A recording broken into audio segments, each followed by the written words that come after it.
more news, more often, covering the nation and the world. This is Newsnet Midday Edition.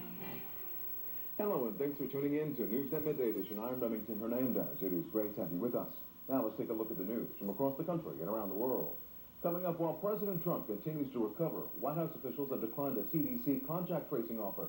Plus, a Texas police officer has been arrested for the alleged murder of a 31-year-old man.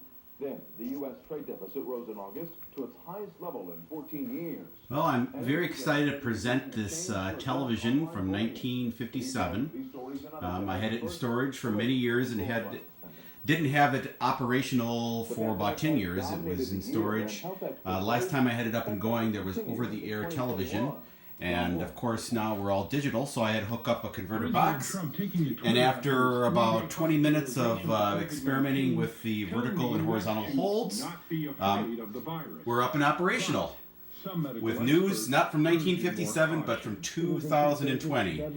Perhaps I need to adjust the vertical and horizontal a little more carefully because I don't believe that we should have cone heads here. But it does make for a very interesting news. Well, the news already is very interesting, so cone-headed people makes it maybe adds a little humor to something that's very sober lately. The Midwest and the Northwest, an uptick in test positivity, which tends to be a predictor that you're going to have surges. Some of those surges could come from complacency. I do think there's fatigue. I think it's been a long 6 months. We haven't beat this disease yet. There isn't herd immunity. We need to be vigilant through the rest of this fall. And both the antennas do work properly. I just did not have them all the way up. No damage to the original antennas, which are not being used at the moment. We are using the converter box and this digital antenna. Some people in this country are going to be able to have a relatively normal type of a Thanksgiving, but in other areas of the country, it's going to be... It's an RCA VICTOR model. Where did I put?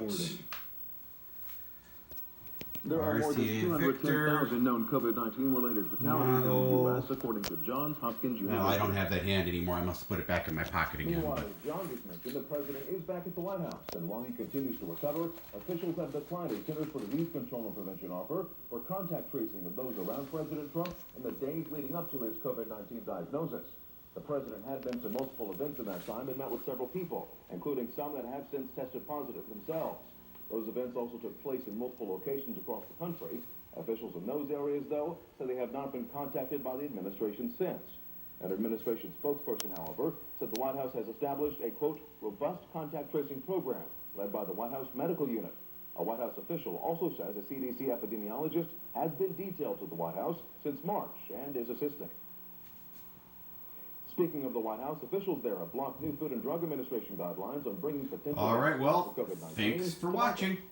At issue with